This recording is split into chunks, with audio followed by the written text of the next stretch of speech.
Good morning, students. I'm Vidul Tyagi, your physics teacher.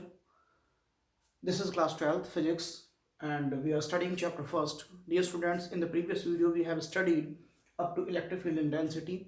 Today, we are going to start what is the electric field intensity due to a point charge, or what will be the electric field intensity due to a point charge. Dear students, before starting something, I want to tell you about a few things that is uh, term involved in this topic. That is, first is source charge,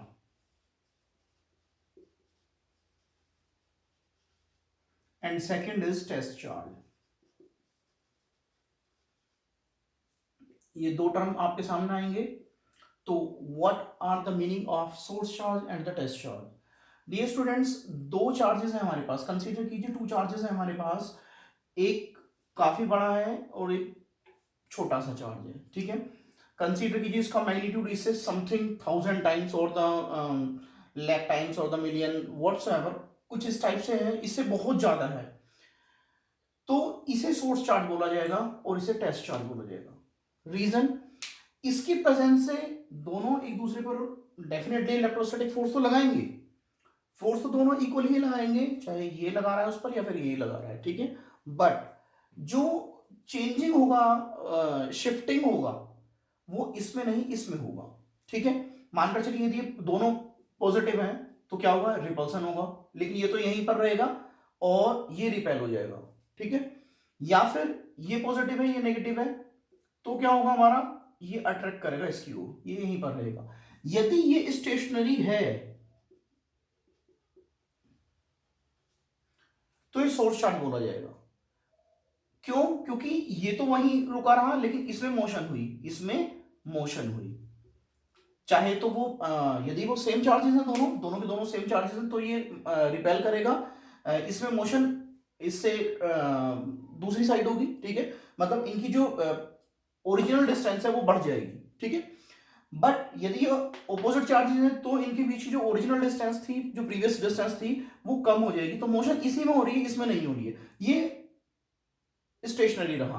that is why we can consider it as a source charge and this is as a test charge. ठीक है, ध्यान रखना. So let's start.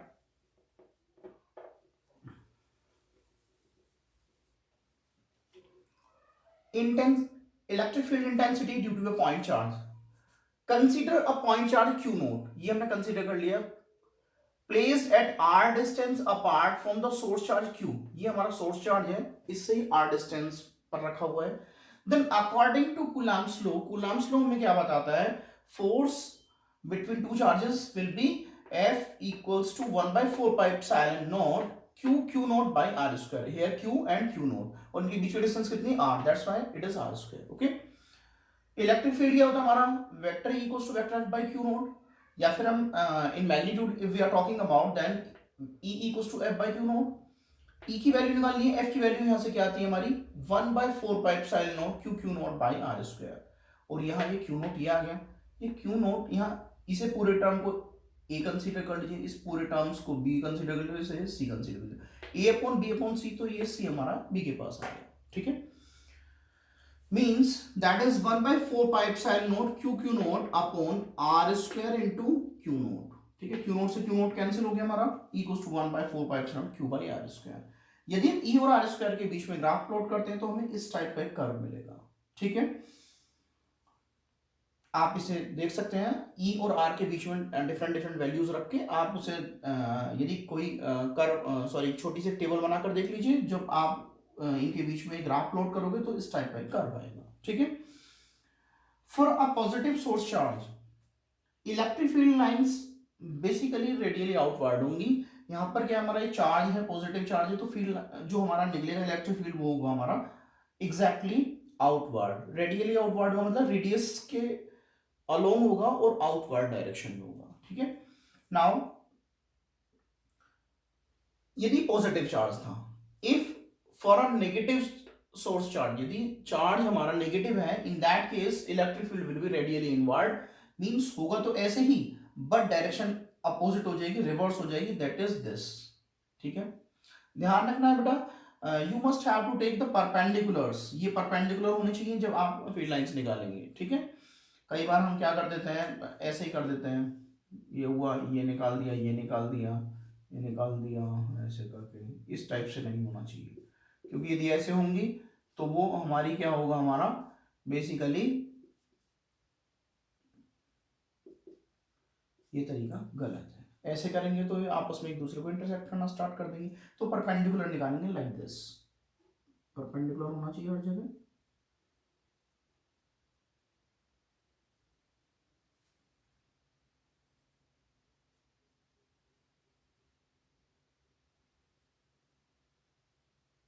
Okay now electric field lines. What are the electric field lines? Electric field lines are the path of unit positive test charge placed in any given electric field and free to move.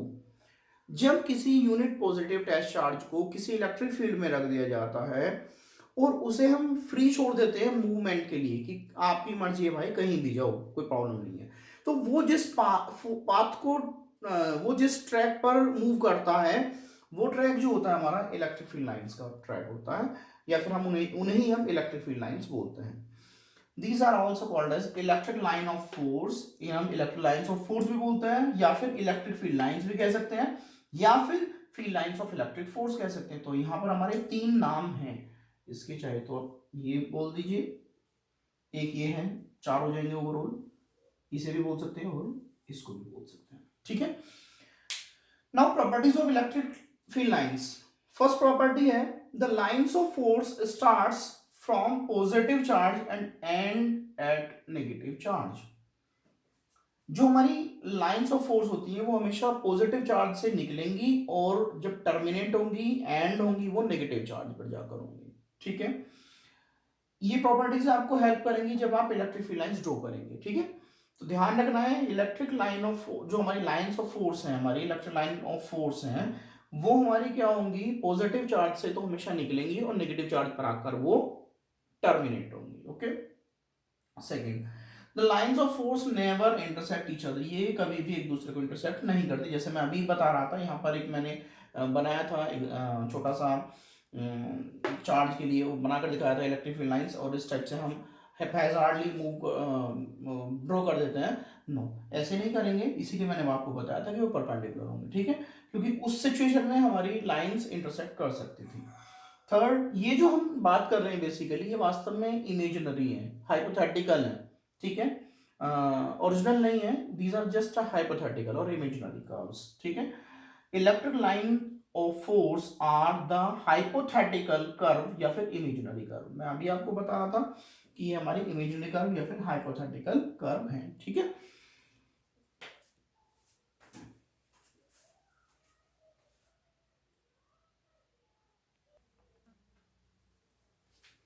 Dear students, the lines of force do not pass through the conductor, that's why electric field inside a conductor is always zero.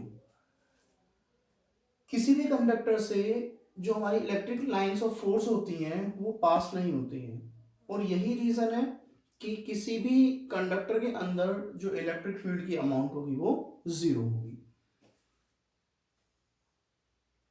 The lines of force exert lateral pressure on each other.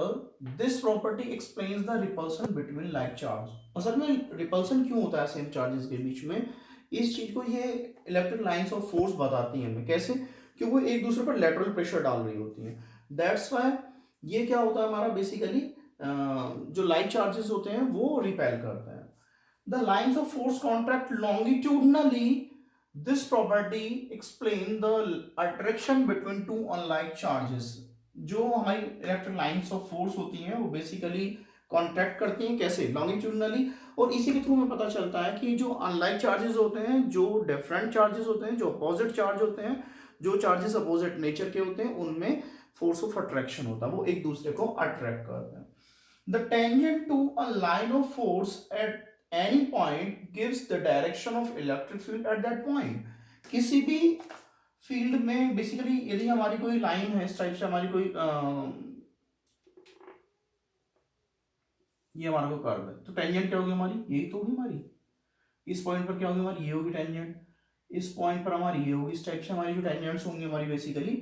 तो tangent जो बताती है वो direction को बताती है कि electric field की डायरेक्शन बेसिकली क्या है। ठीक है। Now the relative closeness of the lines of force gives the measure of strength of electric field in any region। किसी भी रीजन में जो इनकी रिलेटिव क्लोजनेस है, कितने पास हैं कितनी दूर हैं, वो इस बात को बताती है कि इलेक्ट्रिक फील्ड कितना स्ट्रॉन्ग है या फिर वीक है या किस टाइप का है उसके बारे में बताती है। The lines of force are number one close together in strong field. यदि बहुत ज्यादा स्ट्रॉन्ग फील्ड होगा तो वो इस टाइप से बहुत ज्यादा क्लोज होंगी, कुछ हमारी इस टाइप से। फर्स्ट एग्जांपल ले सकते हैं। ठीक है।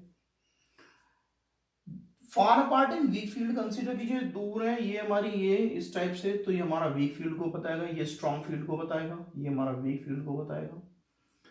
पैरेलल और इक्वली स्पेस्ड है तब यूनिफॉर्म होगा। यदि ये हमारी पैरेलल भी हो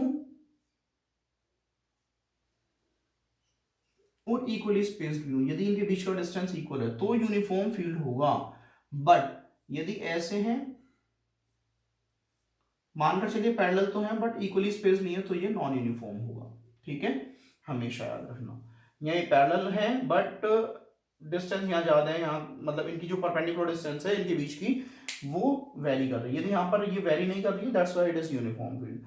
ठीक है ना। हालांकि एग्जैक्टली तो मैं भी पैरेलल नहीं ड्रॉ कर पाया हूँ क्योंकि बोर्ड पर इस टाइप से नहीं हो पाता है। ठीक है। तो लेकिन आप ध्यान रखेंगे कि जो पैरेलल होंगी और इक्वली स्पेस्ड होंगी, यानी कि उनके बीच की परपेंडिकुलर डिस्टेंस इक्वल होगी, तो उस सिचुएशन में वो हमारा यूनिफॉर्म होगा। और यदि इन दोनों सिचुएशन को नहीं फॉलो कर रहा है, मान लीजिए वो पैरेलल नहीं है, तब भी यूनिफॉर्म नहीं होगा। कंसीडर कीजिए ऐसे है, ऐसे चला जाए, ये पैरेलल नहीं है, ठीक है, तो भी नॉन यूनिफॉर्म है। और पैरेलल तो है बट इक्वली स्पेस नहीं, यहाँ कम है डिस्टेंस, यहाँ बढ़ती जा रही है और ज्यादा होती जा रही है, तो भी हमारा नॉन यूनिफॉर्म फील्ड का एग्जाम्पल होगा। ओके। सो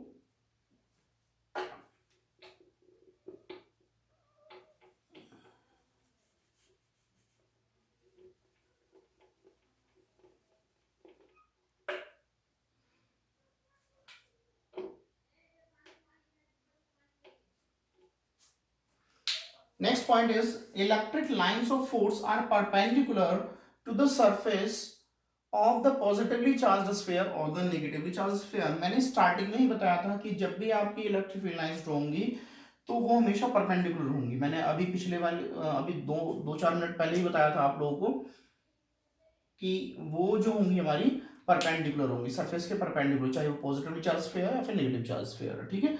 पॉजिटिव चार्ज हो या नेगेटिव चार्ज हो, सरफेस के एग्जैक्टली परपेंडिकुलर होंगी। ठीक है। अच्छा, next point is electric lines of force can pass through an insulator. Electric field line, ध्यान रखना, कंडक्टर से पास नहीं होती बट इंसुलेटर से पास होती हैं। ठीक है। Next is the number of electric field lines of any charge is proportional to the magnitude of charge. इससे हमें पता चलता है कि जितना ज्यादा किसी चार्ज का मैग्नीट्यूड होगा उतनी ही इलेक्ट्रिक फील्ड लाइंस ज्यादा उससे पास आउट होंगी। ठीक है। Now electric field lines in some cases, कुछ हमारे केस हैं जिनमें हमारी इलेक्ट्रिक फील्ड लाइंस ड्रॉ होती हैं। पहला केस है हमारा, केस फर्स्ट है electric field lines of isolated charge. जो चार्ज हमारे आइसोलेटेड है उन से जो इलेक्ट्रिक फील्ड लाइंस कैसे पास आउट होती हैं। इसमें भी दो तरह के होंगे हमारे चार्जेस, एक पॉजिटिव चार्ज एक नेगेटिव चार्ज। तो ए पार्ट में पॉजिटिवली पॉइंट चार्ज। अब जब पॉजिटिव है तो हम ऐसे भी लिखा आ जाता है एग्जाम्स में कि draw electric field lines for Q greater than zero. So मैंने यहाँ पर लिख दिया है that is Q greater than zero. Okay. तो इसके लिए हमारा यहाँ पर वही जो अभी थोड़ी देर पहले बनाया था, ये पॉजिटिव चार्ज है और हमारी electric field lines pass out हो रही है। सेकेंड, नेगेटिव पॉइंट चार्ज, या फिर एग्जाम्स में ऐसे भी आ जाता है कि draw electric field lines for charge Q less than zero. So Q less than zero यहाँ पर मैंने वो लिख दिया। ठीक है। ये हमारी इस टाइप से होगी। ठीक है। That's all for the day. Have a good day.